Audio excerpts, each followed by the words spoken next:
Hello, sports fan. This is Stephen Hill for Sports Choice Plus. I'm bringing you a very special breakdown.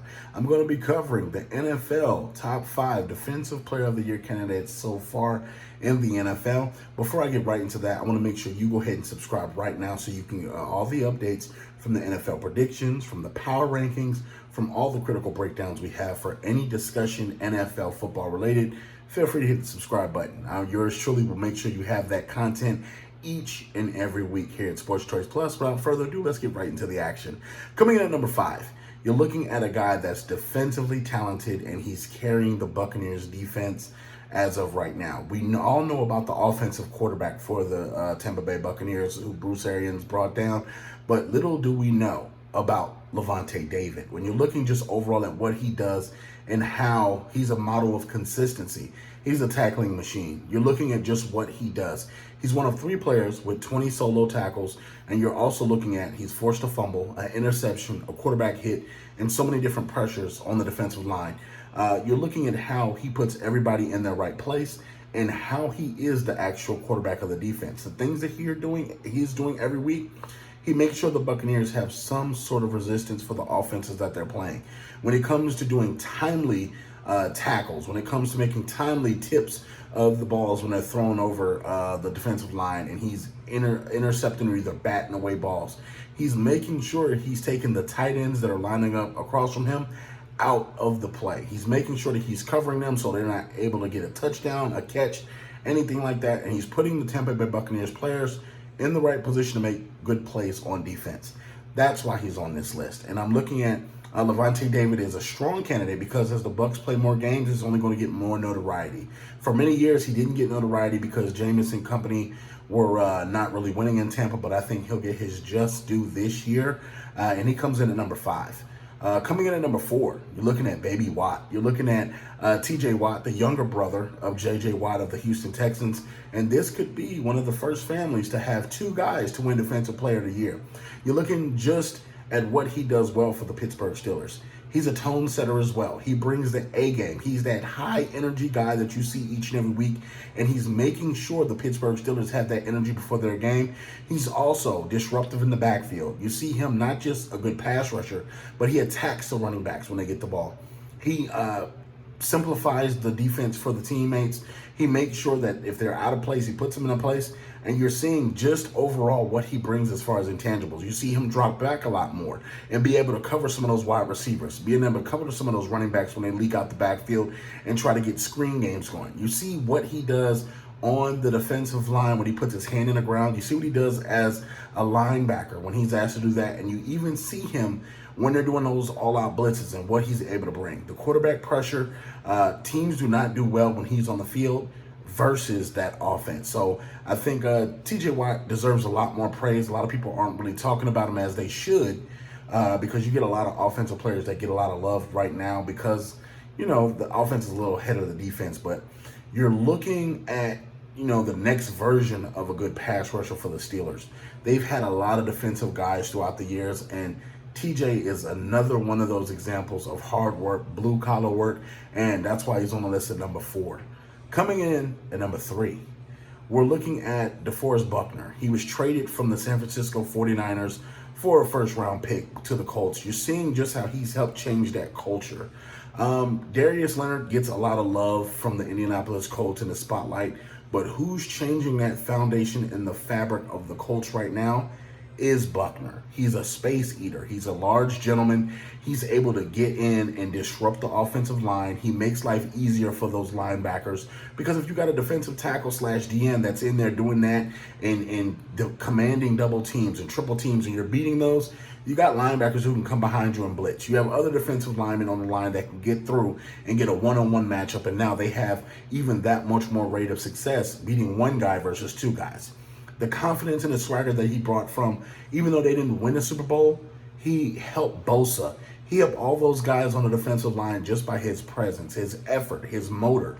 This guy is a guy that's constantly going. And you're looking just overall at what he brings to the table as a leader, as a mentor, and his disruption of the quarterback and also the running backs. the way that he's attacking right now is incredible. I want to see the Colts do a little bit better as far as who they're playing, and then I can give them a lot more kudos and praise. But I think Buckner right now is standing out, and that's why he's literally at number 3 on this list. He does a phenomenal job against the run, phenomenal job against the pass. The almost last ranked defense last year, you saw that they were giving up points left and right to a lot of different teams. Now they're ranked number 1 in a lot of different stats, and I can attribute that to Mr. Buckner. Coming in at number 2, he got a $125 million contract.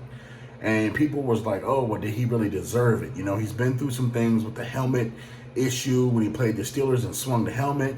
You know, it's Myles Garrett. Myles Garrett is not only a model of consistency right now, he's the only real elite threat the Browns have on defense right now. Each and every week he's showing up. When you look at him on tape, he's standing out. He's popping off film. He's jumping off the film. When he does his swim moves, when he does his power moves, when he does all these different things, he's creating opportunity.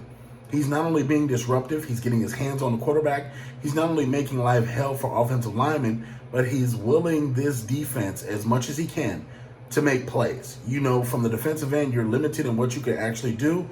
But when you're seeing him record sacks, you're seeing him record forced fumbles, you're seeing him bat down balls, you're seeing him force his way through the offensive line. Those are the kind of things that the Browns need to build off of. This is a cornerstone for the Browns. He's having a phenomenal season. He's focused on football. And I think he has the Browns in a position right now where no matter what's going on, he's going to give his effort, and that's going to pull. It's going to lead to some big play or some big turnover or some big fumble, something in the game. Because Myles Garrett and his energy is contagious, and you're seeing just what he's able to do. It may not show up every single week on the stat line, but he's helping his teammates make plays by playing as fast and physical as he is.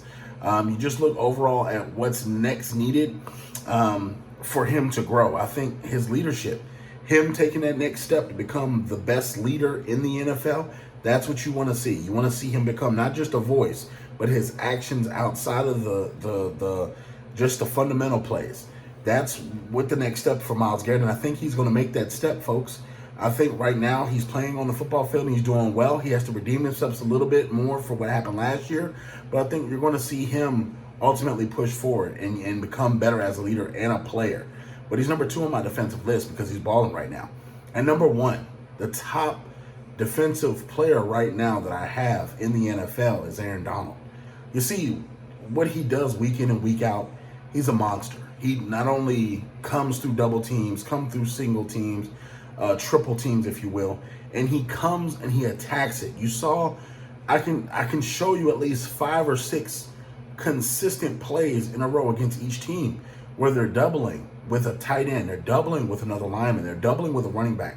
He's easily breaking through that. He's hitting the quarterback consistently. He's making sure the pressure's on the quarterback so the quarterback cannot have a good game. You're seeing when he's in the game, they can move him to the left, they can move him to the right, they can put him at defensive tackle, they can put him at DN. He's going to be disruptive. He forces the play go to the other side. If you're running the ball and you see Aaron Donald over there, you want to go to the opposite side. You want to make sure you're not screening over to his side. And you have limited time as soon as you hike that ball because you know he's going to hit you with a swim move. He's going to hit you with a bull rush. He's going to hit you with a spin move. He's going to hit you with something. And then when all else fails, he just run right through you. So Aaron Donald is that disruptive right now.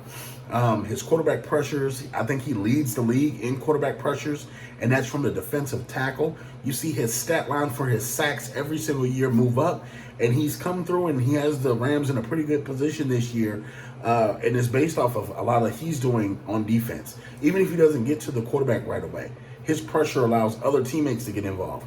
His pressure allows other teammates to get interceptions. Because when that quarterback closes his eyes and throws the ball down the field or just tries to get the ball out of there, its chances are Aaron Donald's chasing him. So I think that's a big key to why literally the Los Angeles Rams are where they are right now. And I think it's going to help them move forward when you're looking overall at the NFL season. So I'm picking not only them to be a great team in the NFL, but Aaron Donald's the leader of that. And I think that because of that, this may help them win a Super Bowl someday. I know they were there a couple of years ago, but Aaron Donald still played his butt off. But I'm picking Aaron Donald to be the top defensive player in the NFL this year. And I think that all 5 of these guys have a chance to win it. but his effort, his energy, everything he's doing for the Rams, I think it's going to make a big difference. I want to know what you guys think. What do you guys think? Put your top 5 down there. Put your guys that are balling out there right now. And then we're going to compare those lists, and we're going to debate with it each and every week. And as always, thank y'all for subscribing. Thank y'all for supporting. And until next time, my friends, y'all be safe.